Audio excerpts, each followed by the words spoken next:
Everybody, and welcome to my much awaited very first Q&A video.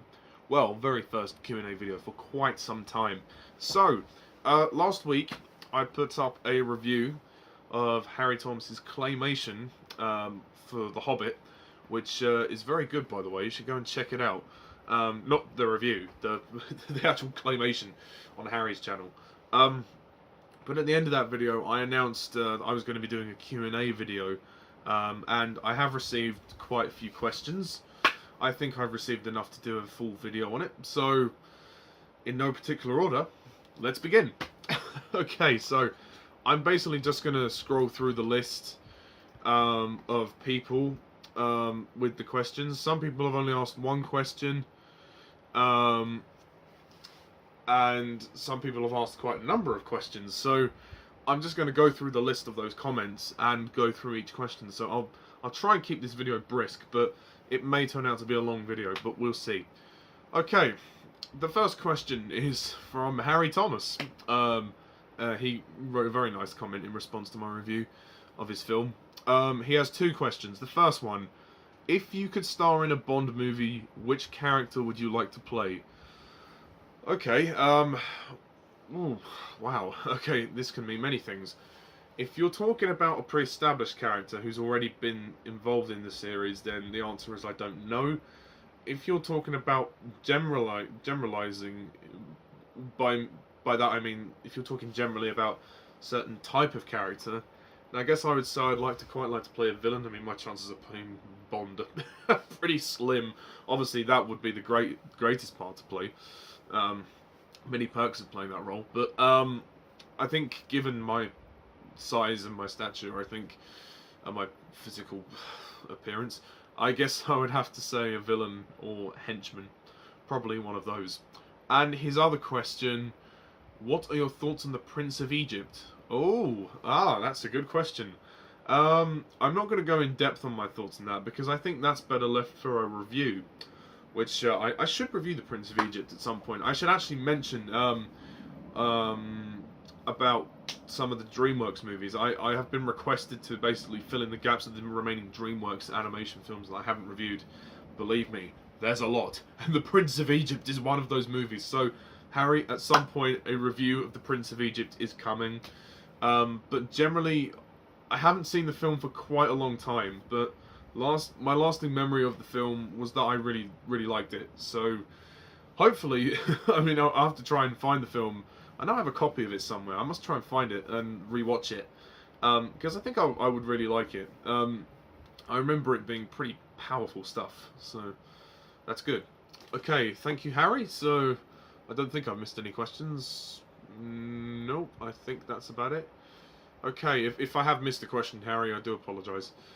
Okay, Awesome Productions asks, he's got a thumbs up for his thumbnail. What do you think were the most epic, funniest, and saddest moments in Avengers Infinity War?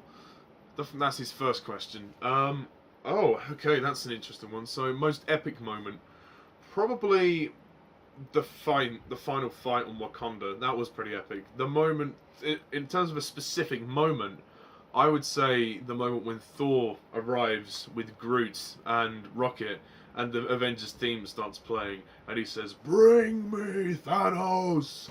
I mean, that was that was awesome. That was really awesome.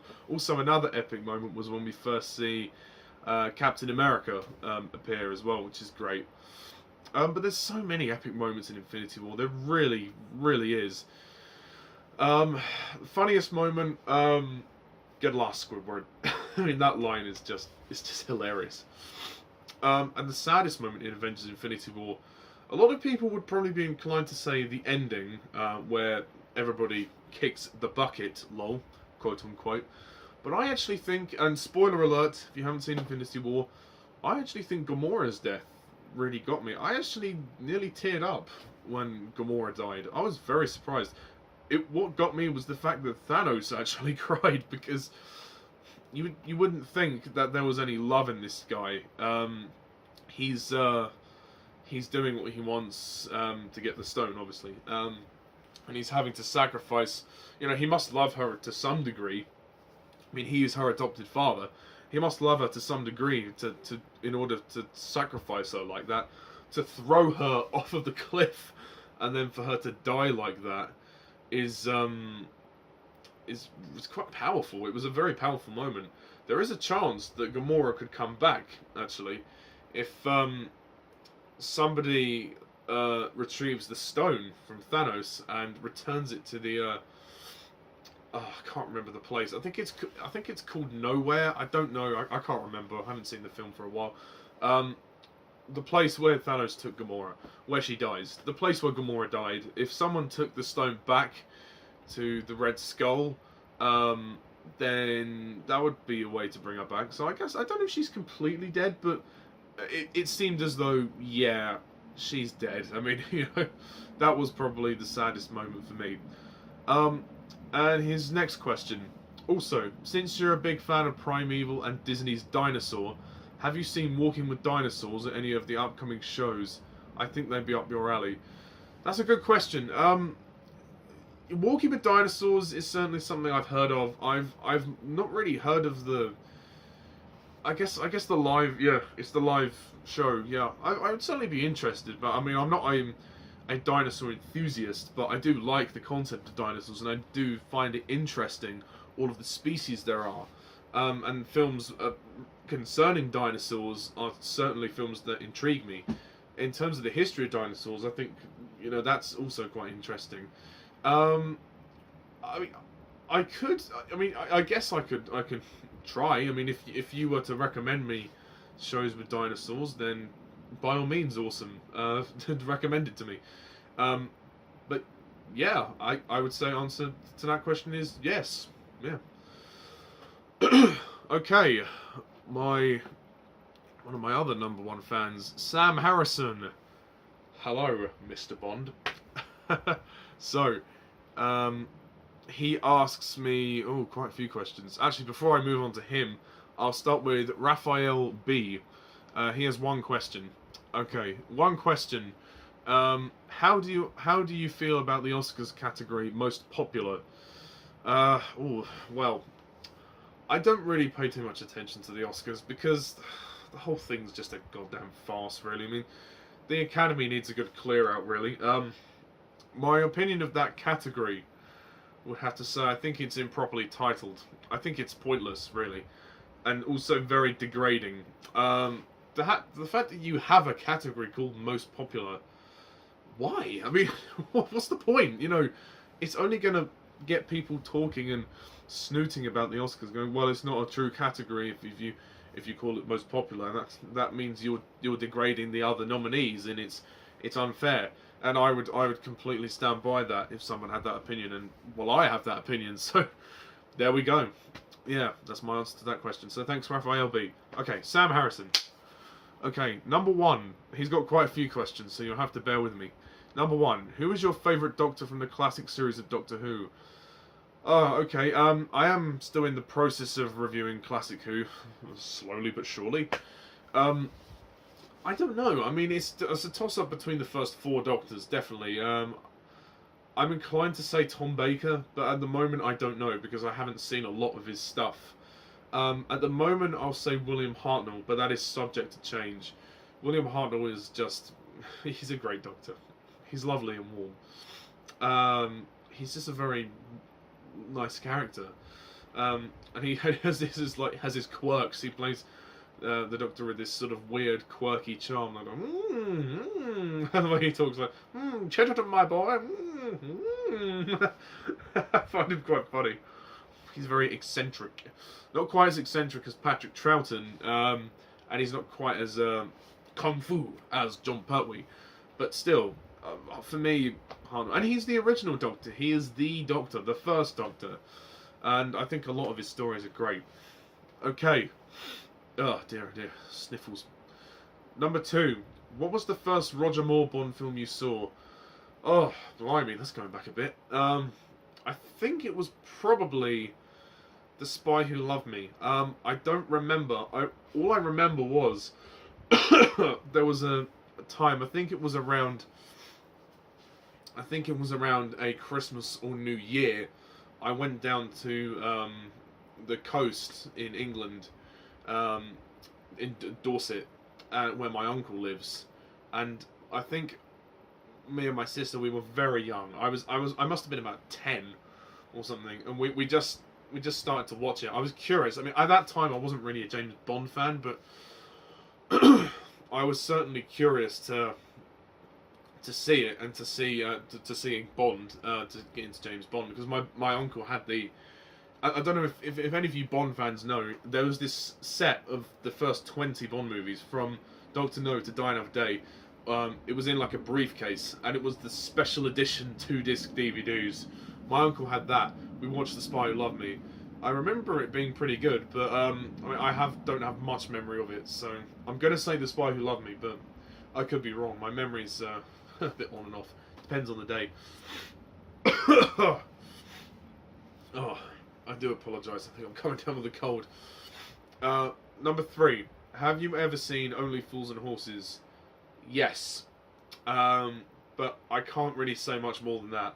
I've seen it, but I haven't seen everything of it. I'm not an avid lover of it. I mean, I certainly have nothing against it. I haven't really spent the time to get into it. I've seen like the odd episode, and it is pretty funny. So, I guess I mean I do like sitcoms. I'm a huge fan of The Vicar of Dibley. I like Friends. I guess My Family. That was a good one. There are some funny sitcoms, and Only Fools and Horses is certainly a classic. I mean, there's no denying that. So I may take the time to watch it one day. I think there's like 7 series. So I'll do that at some point. But yeah, number 4. What is your favourite Q scene in Bond? Oh gosh, there's so many. I guess my favourite would have to be the one in Goldfinger, because that was the first one. That was the first proper Q scene. I know we had in Doctor No and From Russia with Love the gadget scenes, but they weren't the Q scenes, if you know what I mean. It wasn't like we went into a lab where we saw Q's entire technological marvels there, like all the cars and the gadgets and everything. We just saw Q come in and bring the case of gadgets. So that was the that's probably a good one. Also, I mean, I guess the one in Skyfall was quite nice because it's very simple. It's just in the art gallery, Bond and Q just meet each other, because it's a new Q as well, you know. And Ben Whishaw, you know, it's the first time we see him. Also, it's just so different. All Bond gets is a gun and a little tiny radio. It's quite funny. But also the Spectre one is really good. Going back to the more classic days of James Bond, where we go into the lab, although this time it's underground, so it has a slightly different feel, but the humour of the Spectre one is what makes it funny. When he mentions about, oh, I have a mortgage and 2 cats to feed, well then I suggest you trust me, for the sake of the cats. Some great stuff. But my all-time favourite Q scene in Bond is the one in Goldfinger, without a doubt. What is your favourite movie franchise of all time? Question 5. Bond. James Bond. Next question. Number 6.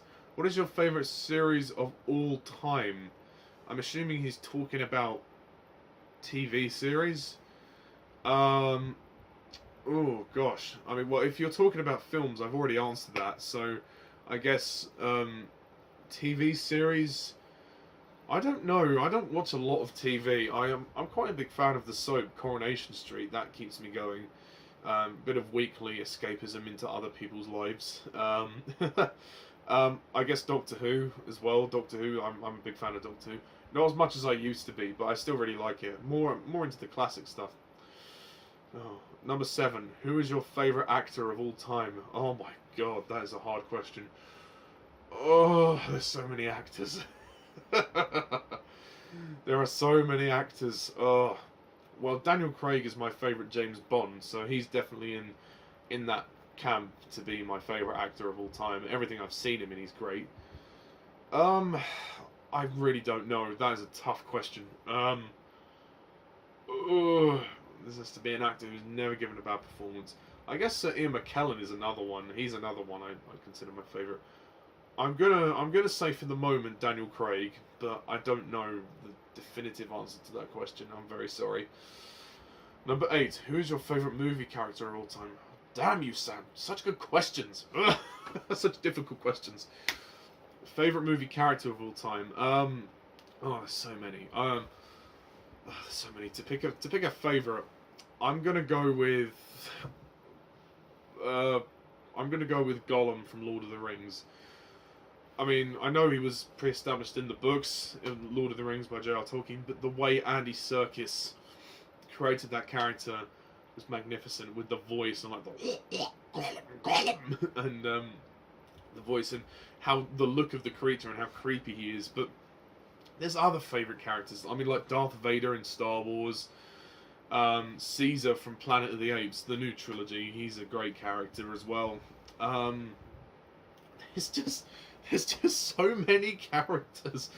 I can't decide, but those are like the main ones. I would say main ones. Okay, number 9 from Sam Harrison. What is your favourite chase in a Bond movie? Oh god, these are hard questions to answer. My favourite chase scene. I guess he's referring to car chases. Oh, that's a tough question. Favorite chase in a Bond movie. I guess. I guess the boat chase in Live and Let Die is a classic. I really like that. But I also like the opening in Skyfall, the Istanbul on top of the Grand Bazaar. That is a very iconic moment for me in the whole entire James Bond film series. So, number 10, his final question. Who is your favourite Bond director? Oh, slightly easier question. I guess I would have to say Sam Mendes, because Skyfall was my favourite Bond movie, and Mendes directed that. So, he's certainly saved the Bond series, especially after the negative reception of Quantum of Solace. And I'm confident that Mendes could come back and save Bond 25. I did a video on that, so if you want to hear my thoughts on the Bond 25 news, check out that video. But Sam Mendes, bring him back now. Okay. Moving swiftly on. Thank you, Sam, for all those questions. This is going to be quite a long video. Richard asks, Film Buffo 6. He's given me 10 questions. Okay, number 1. Who's your favourite Batman villain other than the Joker? Oh, it's a toss-up between the Penguin or the Riddler. Yeah, for very different reasons. Number 2. What would you say was your worst experience at the cinema? Oh my god, there's been quite a few. I've seen a lot of films. I've never actually walked out of a film, but the Emoji Movie was fucking close. I'm going to say the Emoji Movie, because in recent times, that was torture to sit through. Just torture. I mean, there have been, some of my subscribers have been trying to get me to go and watch Teen Titans. No way, Jose. No, I'm not paying to see that. If I see it, I'll see it on Netflix. I'm not watching that shit in the cinema. I'm sorry. But yeah, worst experience in the cinema, probably the Emoji Movie, by default. Okay, number 3. What is your favourite and least favourite Doctor Who regeneration scene? Least favourite would probably... I mean, I have seen all the regeneration scenes. My least favourite regeneration scene would probably be Colin Baker to Sylvester McCoy, because it's not really a regeneration scene. It's just so abrupt. Like, he's on the floor, they turn him over, effect, and then Sylvester McCoy. It's like I know they basically let Colin Baker go, but still, you could have at least given him a final scene. I know that not many people liked his era, or the majority of his era, but come on, guys, you know, there's a time to be respectful, and they just weren't, and it wasn't great. It was just insulting, even to Colin Baker. I mean, Colin Baker's not a great Doctor in my opinion, and I didn't really rate some of his era, what I've seen of it, but I still think the guy was nice, and he deserved a good send-off, but he didn't get it. Anyway, and my favourite regeneration scene, I know this is so cliche, but David Tennant to Matt Smith. I mean, David Tennant was my Doctor. I grew up with David Tennant. Christopher Eccleston's scene was great too. I mean, his exit was more kind of somber and more triumphant. Tennant's was emotional. it nearly reduced me to tears. It's a lovely scene. How Oud Sigma appears and says, "Oh, you know, this song is ending, but the story never ends." I guess because they treated Tennant's regeneration like a death, and that was what you know, that was what made it special. Plus, RTD was leaving as well, so it was also Russell T Davies's exit, really. The whole show would change by the next series, sadly. But there you go. To me, the Russell T Davies era was like the golden age of Doctor Who. After that, things kind of just went down and down, which was a shame. But it was almost a culmination of 5 years of fantastic television. Like throughout, since 2005 to 2009, Doctor Who was incredibly consistent. Really, there weren't many bad stories in there. There were a few, but very very few compared to now. But oh well, we'll see. We'll see how the new audience is by Jodie Whittaker. Anyway, moving on. Number 4. What was your favourite and least favourite movie to have won Best Picture, and why? I don't really have a least favourite movie to win Best Picture. I don't know if Titanic deserved to win Best Picture, but I still really like the film. I still really admire Titanic, but I think it's slightly overrated. So I guess I'd have to say my least favourite film to win Best Picture is Titanic, but I still think the film is really good, and it deserved a lot of the Oscars that it got. I mean, it won 11 Oscars. I mean, it was fucking hell, you know, it's amazing. But maybe it didn't deserve to win 11. I don't think it was that good. You know, it was still great. It was a great film, and it blew everybody away, much more than we thought it would. But was it really worthy of 11? On the flip side, my favourite film to win Best Picture, The Lord of the Rings: The Return of the King. I mean, that film still amazes me to this day. Theatrical and extended, it's just a masterpiece. Without question, I love it. Peter Jackson has really changed the film industry because of it. Okay, number 5. What is your number 1 favourite film of all time, and why? What a surprise. The Lord of the Rings: The Return of the King.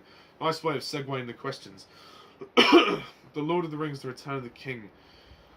Oh my god, there's just nothing else like it. I mean, it blew me away. I mean, the first time I saw it, theatrical or extended, it's just incredible. It's a perfect way of telling the story. I mean, there's fun if you watch the extended edition. If you have the extended version, there's a lot of special features explaining about the rushed production of the film, like how the post-production was so intense. They literally finished the film days before the premiere, and it was that close, really that close to not making it. And it won 11 Oscars. What do you know? Put Peter Jackson on the map, and it's inspired me. You know, I want to do the same stuff. You know, I want to do the same stuff as Peter Jackson, and he inspired me with his work on that film and everybody's work. You get an in-depth look at how it was made, and I love it. I think it's just an amazing experience. I would have loved to have seen it in the cinema, but I was too young when it came out. I was 6 years old, so sadly, I didn't have I wasn't able to. But still, never mind. Hey, number 6. If you became a superhero for just one day, what superpower would you like to have and why? Oh, that's an interesting question. I would like to have the ability to phase, to basically shapeshift and transform myself into other people, other people, male, female creatures, whatever, and back to normal as well. I just think I'd be very curious to know how it feels to be, to be in another body, to be someone else for a day. Not to say that I'm unhappy with who I am, but it's just a curiosity, as it were. And I think that it's important to experience different things, and so that would be mine. Number 7. Who do you think should be the next James Bond after Daniel Craig? This is going to sound a bit strange, but I think it should be an unknown. I think it should be someone that we don't know a thing about, who will then rise to stardom because of it, and then we won't be, because if we have somebody who's a pre-established actor who's very well known, has a lot of credits to his name, you know, Tom Hardy, Henry Cavill, Idris Elba, forget it. All those people have big roles attached to them. I mean, now Tom Hardy is playing Venom.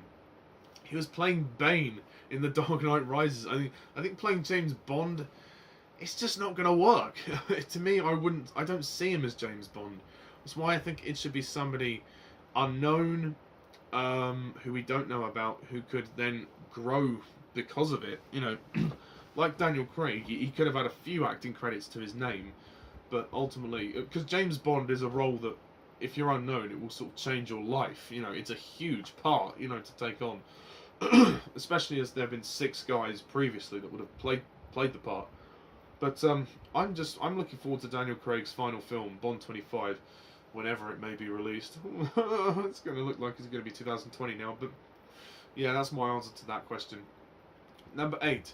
Who is your favourite DreamWorks villain and why? For me, it's sort of a 3-way tie between Fairy Godmother, Lord Shen, and Ramesses. Oh yes, Ramesses from the Prince of Egypt. Yeah, he's certainly a contender. I don't know, I really like the Fairy Godmother as well from Shrek 2. I really like Shrek 2. Shrek 2 is great. I think it's better than the first one. Sue me. Lord Shen is up there too. It's very hard to decide. There's so many great villains. That's the one thing. I mean, as good as people praise the How to Train Your Dragon films, and as good as they are, the villains not as much. The villain in How to Train Your Dragon 2, for me, it was good, but it wasn't the best. I still think that film is great. It's outstanding, but just the villain is a slight problem. Lord Shen, I suppose, is I guess my favourite villain at the moment. I do like Kai from Kung Fu Panda 3, but I guess Lord Shen, because of how intimidating he is, it's very difficult though. I mean, I love the Fairy Godmother too. I think she's great. How, you know, we're meant to think she's, you know, she can make all your dreams happy, and you know, she will grant you every wish. But no, she turns out to be the evil villain. I think that was good. I love the way that the Shrek series takes a spin on the whole fairy tale idea. It messes with it, and it almost pays homage to it. And I think it's a great thing that kids will identify with, more so in the first 2 films than the last 2. Shrek, the 3rd and 4th movies weren't as good. But anyway, number 9. What Disney film other than The Lion King do you absolutely not want to see remade into a live-action movie? Well, the answer to that is all of them. Simply all of them. I do not believe that all of these films that Disney have made need to be remade. I just don't. I'm sorry. It is out of order. We don't... It's a cash grab.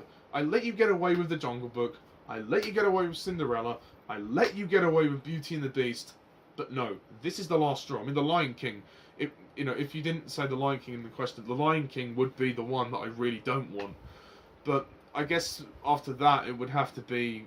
Yeah, all of them. Just, you know, Mulan, The Little Mermaid, Aladdin is getting remade. Guy Ritchie's directing Aladdin.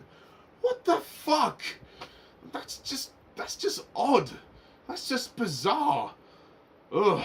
But, you know, whether I actually go... I'll probably have to see these movies because I have to review them. But I watched the animated Mulan again yesterday, just for fun, you know, just because I love that film. And what kept dawning on me was that it's going to be remade soon, which is really sad because the film's only 20 years old. Yeah, Mulan was released in 1998, and it's 2018. It's 18 years old. Not 18 years old. 20 years old. Sorry. So yeah, that's annoying. And number 10. Since you're a big fan of Disney's Dinosaur, Primeval, and the Jurassic Park/World series, do you have any future plans to review the Land Before Time franchise to celebrate the original's 30th anniversary this year? Do I have any plans? No. Would I consider it? Yes. I have seen some of the Land Before Time movies. I don't really remember them very much. It would be very difficult to do it. I could try, but I would have to buy the box set, and I don't know if there is a box set. I mean, there's so many films, The Land Before Time. The one I remember the most was the 7th one, where there was this meteor that came down. I don't quite remember the entirety of it, but I remember owning it, some of them on video, and that one was the one I used to watch the most with my sister. Yeah, I would try my best. I mean, if they release a Blu-ray box set of The Land Before Time, fuck it, I'm in. You know, I would buy the box set and watch and review all of those movies. But there's a lot of them, so it would take me a long time, but I could certainly try. Okay, thank you, Richard, FilmBuffo6. Thanks very much for your questions. Moving down towards the end of the list. Okay, movies by Angel. Angel, or Angel I Love Movies, whatever you want to call him. His name is Angel, and we love him, because he is an angel. Okay, number 1. What's the film that made you love the medium? Because I've kind of answered this question already. I mean, The Lord of the Rings, The Return of the King, but actually the whole trilogy, really. Lord of the Rings, I mean, I've always been a fan of movies. I mean, since I was young. I used to, funny story, every time I went to the cinema, I always used to ask my parents at the end, oh, like, what was your favourite bit? Like, well, who was your favourite character? And I used to really get into it. And I look back on that with fondness. I look back on that as a sign to how my future was going to go. Like, how I was going to do a course at college and aim to get into that industry. And at the time I was a kid, I never would have comprehended that. But yeah, no. In terms of specific films, I mean, there's many, but Harry Potter was a big influence on my childhood films, as well as the animation films that I used to watch. But mainly The Lord of the Rings, because I saw that and I just thought, if someone can make that, then anything is possible. And when I saw how in-depth the making of the movie was on the appendices in the box set of the extended editions, I looked at it and I went, wow, this is incredible. I want to do this. I really want to do this. And it made me love films even more, because that sense of escapism, just, you know, creativity, and it kind of made me realise that I actually had talent, you know, in this. Not to sound vain at all, but it made me realise I had some talent in this world, you know, that I could do this as well as these people who make these big budget things. I mean, even if I don't end up getting into the industry, I'll still be proud to have actually found out that I do have some talent, not only as, you know, in terms of filmmaking, but also acting and all of that. And it really did sort of, it set the stone for me, really. But yeah, I will always have the utmost respect for Peter Jackson and the Lord of the Rings trilogy. So yeah, sorry, a bit of a long-winded answer, but I like to go in depth with my answers. Number 2, how did you meet Jack? And he's talking about Jack McCulloch, Jack the Film Fanatic, my subscriber and longtime friend. Well, I think I met Jack on Skype. I think he just watched some of my videos, and he basically contacted me out of the blue, and we started talking from then on, and yeah, we just became very good friends. He sort of disappeared for a bit due to some issues with his Wi-Fi, but then since then he's come back, and we've been close friends ever since. I mean, yeah, we've had our ups and downs, but what friendship hasn't? And I think he's a great guy, and you know, I always appreciate his support on my videos, and I love talking to him. He's a great guy. We have the best of times, and we made the sketches, the Bond Life stuff, and we talk a lot about Doctor Who as well. He's a passionate fan of Doctor Who, and he loves classic cinema as well. He's recommended a lot of great films to me, so he's a good person to be around, and he's certainly got his opinions. I'll say this, but what person hasn't? You know, I have my opinions too. So does Jack. But no, so yeah, I would encourage anyone to subscribe to him, because yeah, I think he's well worth it. He's definitely tried his best to up his game with his videos as well. And I think he's got a talent for filmmaking. I think he's more talented than he realizes. Jack, if you're watching this, you're very talented, my friend. You may not know it, but you are. Okay, number 3. What type of films don't you like? Well, that's a very hard question to answer. There are a lot of films I do like, so... the ones I don't like, the ones I really don't like, are found footage movies. I cannot stand them. I've watched a few minutes of Cloverfield. Ugh, it's just, I can't watch it. It doesn't look good. To me, it just, I don't know why. I know it's kind of been branded as a style now of filmmaking, found footage, but to be honest, I just find the whole format to be very boring, and you can't see what the fuck is going on because the camera keeps shaking all the time. I mean, it works well for certain horror movies, like Paranormal Activity, the first one, but, you know, Cloverfield, I haven't seen all of the Blair Witch Project, but I've seen clips of it, and yes, it works for that, but I think as a style of filmmaking, I just think it just looks very amateurish, it just looks very poor. This is just my opinion. If you love found footage movies, that's great, that's fine. I'm not going to get angry for you at that, but I don't like it. Never liked it. Best performances that you have seen in a movie. Oh, blimey, there's a lot. Going from the films I like. Oh, there's so many. I guess the 3 kids in Harry Potter, Daniel Radcliffe, Rupert Grint, and Emma Watson, they all are terrific throughout all the Harry Potter movies. Sean Astin in Lord of the Rings: Return of the King, he's the standout performance as Sam. He's really, really good. Very, very good. This is such a hard question. I guess Daniel Craig as James Bond as well. Johnny Depp as Captain Jack Sparrow. There are a number of performances I could say, but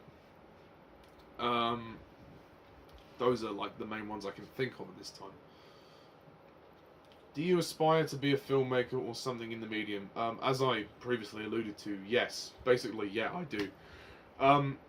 This whole kind of YouTube thing of doing the movie reviews, I was inspired to, and it gave me confidence. And I've always loved films. I've always loved the process of films and how they make films, and also acting as well. I love acting. So I mean, I guess the dream is to somehow get there and make my way into the industry. But it's a tough world. It's a tough business. So I understand if you know some people just can't get in because it's just so demanding. There's so many people who want to do it. Excuse me. And I realised that it's partly to do with being in the right place at the right time. You got to be very lucky. I do know some people in the media industry, not necessarily film industry, but just the media industry. Yeah, I mean it's sometimes dreams do come true. So I'm not gonna give up. I'm gonna carry on. But there are days when it gets hard. You have to really sort of maintain the drive to carry on. But I have done filmmaking on a lower budget. I make my own films on a lower budget. On my other channel, Licensed to Film, as I mentioned in the Hobbit claymation review. But yeah, I would love to be a filmmaker if I got the chance. Number 6. Will you show us your DVD and Blu-ray collection? Yeah, okay, why not? I will do that at some point if that's what you want. Number 7. Have you ever met a celebrity? No. But funny story, the closest I've got to meeting a celebrity, this is weird. There's an actor called Charlie Cox who plays Daredevil in the Netflix series, but he also was involved in this film called Stardust, directed by Matthew Vaughn. I will review that film at some stage. I didn't meet Charlie Cox, but I met his niece and nephew years ago when I lived in my old town. I used to go to church. I was made to go to church by my mum. And his niece and nephew used to go with, and I used to talk to them, and they said, "Oh, you know, Charlie Cox is in Stardust." I'm like, "Yes, he's our uncle." And I'm like, "Oh, wow, okay." And I actually kind of believed them because they did look kind of like him. They looked like they could be from the same family. And there was one time, I think there was an Easter Mass, and I think I might have seen Charlie Cox in the church. I'd actually know it was, I think it was their Holy Communion, the two kids. But I kind of lost touch. I kind of lost touch with those two. But no, that's the closest I've got. I never met an actual celebrity, but believe me, I would love to. I mean, if I got the chance to meet Peter Jackson, I mean, that would be my dream. Oh God, I'd have many questions for that guy. Number 8, most overrated movies. Currently, what I can think of as being the most overrated film, the film Chronicle, a found footage movie. For me, I never got the love for Chronicle. I never got the love for it. I'm sorry, I can't stand it. I don't really like it at all. I need to do a rant on it one day. I watched it years ago on DVD. The most boring 80 minutes that I sat through. I mean, it's the guy that directed Fan Four Stick, so, you know, well, not surprised, really. Most underrated movies. I think the 101 Dalmatians, 1996, that's a very underrated film. That's a film I want to review one day. Underrated film. Spectre, the Bond movie. I really like Spectre. It was getting rave reviews when it came out, but then as it started to come out in the US, it sort of started to diminish, really. Which is a shame. But there you go. Oh, excuse me, I'll try and move on because this video's running quite long. Number 10. Do your family love movies? Yeah, I'd say so. Not quite to the same passion that I do, but they certainly enjoy watching movies and they like what they like. But they don't really see themselves as like film critics or filmmakers. You know, if they're interested in something, they'll go and see it, and if they like something, they might go into a little bit of detail, but they don't watch it with the same eyes as me. They watch it with a different perspective. But we've always been cinema fans. We always go to the cinema. But I tend to go to the cinema more than they do. I go to the cinema a lot. It's like my favourite place to be. But yeah. Number 11. Worst cinema experience. I did answer this question earlier. The Emoji Movie. 12. Best cinema experience. Oh, wow. There's quite a few. I guess all the Harry Potter movies were great. I mean, particularly the last one. The first time I saw Deathly Hallows Part 2... That was great. Just the reception that it got was incredible. And also Spectre as well. The first time I saw Spectre in the cinema in Skyfall, because when I saw Spectre the first time, it was packed. I mean, I had to book the tickets in advance. Me and two friends went to watch it, and it was full up. And there were some people dressed in tuxedos as well, who came to watch it. Oh my God! It was just, the atmosphere was great. Also, War for the Planet of the Apes. I mean, just because of the movie and how it stunned me, and especially seeing something of that scope on the cinema screen, it just completely takes my breath away. And The Hobbit as well. The Hobbit's a great experience, but yeah, War for the Planet of the Apes is another one. That film is just so good. It's so good. I'm kind of obsessed with that film. It's just so good. Anyway. Okay. Oh, sorry, my nose is... Okay, number 13. Is Peter Jackson your favourite director? And to that I respond, is that a trick question? Of course he is my favourite director. Peter Jackson is the director who's inspired me. He's inspired me to do what he does, and he proved that you can make something as gargantuan as The Lord of the Rings on an epic scale in New Zealand. You didn't need Hollywood to make it. All you had to do was go to New Zealand, and he did that. And I still defend the Hobbit trilogy to my dying breath. I still defend those movies. And also his King Kong movie, I think, is fantastic. I mean, he makes all his films in New Zealand, and I think that's incredible. He's trying to broaden out the New Zealand film industry, and he has changed the world of cinema. And also, he could be seen as the world's leading fantasy filmmaker. He took what was seemingly known as the unfilmable book, The Lord of the Rings. It was either going to be a disaster and he would be ridiculed forever, or on the other hand, which it was, it would have turned out to be a great success, which it did. So I mean, and for that reason, for the effort that he went into and the passion that he went into to making those movies, he inspired me, and he is my favourite director. I love all of his films. I don't think he has a bad film in there. I haven't seen everything he's done, but all of the films I've seen, I love. I really do love. I mean, Bad Taste is a funny film. You should watch it. It's great. Okay, number 14. Which classic movies haven't you still seen? I haven't seen Scarface. Not seen Ben-Hur. I think I've seen bits of Ben-Hur, but I haven't watched the entire film.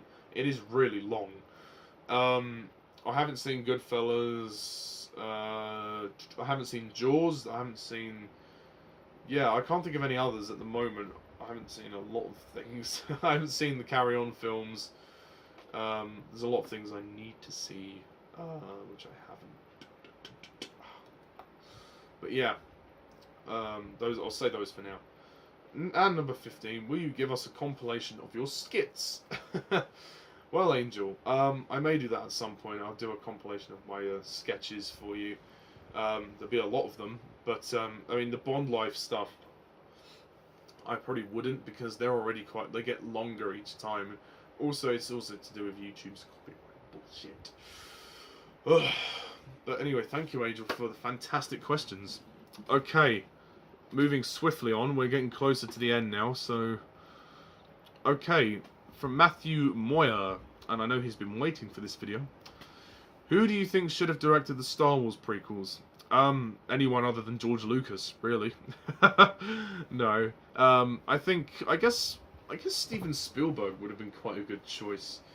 Because I think he was very hit at the time, especially after doing Jurassic Park and Schindler's List. But Spielberg can do sci-fi quite well, but and also he knows George Lucas very well.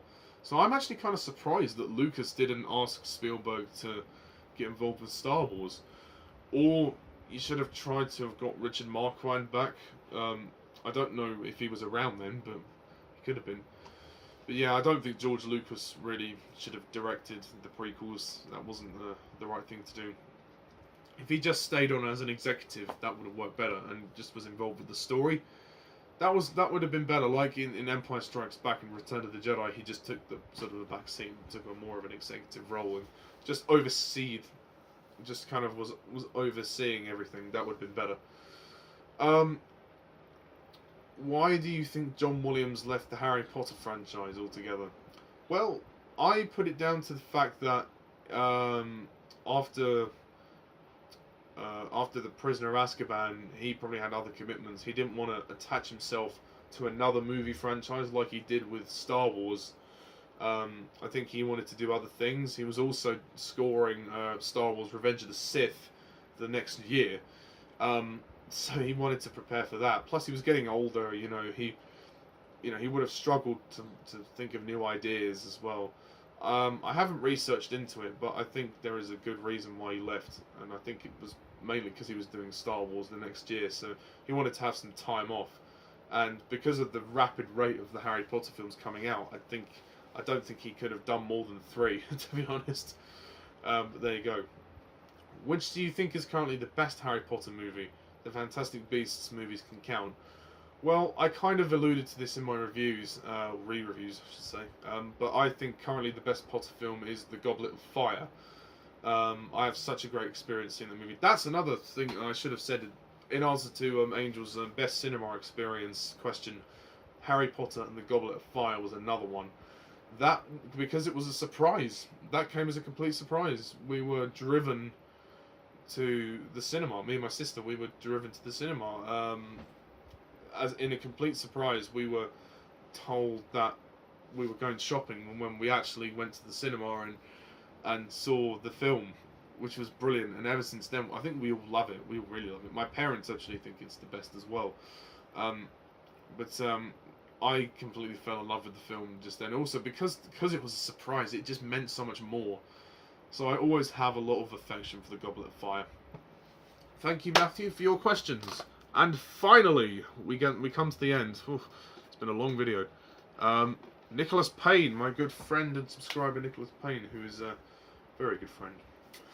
And he just gives me one question, which is, what inspired you to start doing reviews, and in the style they are, and the sketches, and how they are presented in the sketches? Well, I was inspired by Jeremy Johns, the reviewer. I've sort of gone off of his videos now, which is a shame, but his earlier content really did inspire me to do movie reviews. But you know, I can't just emulate him. I didn't want to copy Jeremy Johns, because that would have been completely facetious. That would have been completely wrong and completely. I didn't want to be accused of plagiarism, so I guess I had to try and come up with my own style, and it's been a style that's sort of fit, really. I've never felt the need to change it, and you know, I mean, if it ain't broke, then fix it. I'm not looking for a huge audience. I'm not looking for a huge, you know, multi-million subscribers. You know, I'm not looking to make money off YouTube. This is just a hobby. So, and you know, the sketches also just because I got good feedback on them. I don't know why. I like acting as well, and it's part of my acting hobbies. And I know that I've inspired my friend Nicholas. I know I've inspired him with his sketches. It's just a funny little thing I started doing just to introduce my reviews. It works well for the Bond reviews as well. But yeah, I mean, as I said, I've never really felt the need to change it. It's always been there. I mean, if people want me to change things on my channel, then I can do my best. I'll try, but I like things the way they are. I have got quite a lot of subscribers now. I'm on to like nearly 500, so I'm doing okay. I'm happy with where I am. So that is my Q&A video done. Thank you for all your questions. I hope I gave good answers, and stay tuned for the next Q&A video. Please give me more questions. Leave me more questions down below. Let me know what you thought. And until next time, guys, thank you all for watching. And as always, I'm Mr. TARDIS 11. See ya.